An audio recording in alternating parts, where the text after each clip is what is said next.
په دوبۍ کې افغان قونسل عبدالصمد افغان وایي د نړۍ په دنګه ودانۍ برج خلیفه د افغانستان په ملي بیرغ به په وړیا توګه روښانه کیږي.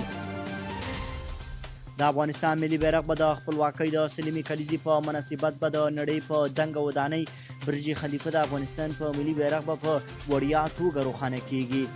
دغه کار د عبدالصمد افغان په ډیرو هڅو ترسره شو. دا د اماراتو حکومت څخه مننه کړې ده چې د افغانستان ملي بیرغ ته یې په وړیا ډول اجازه ورکړه. د دې برج ترڅنګ به د هیواد دننه هم په لویو ودانیو د افغانستان بیرغ روښانه کیږي.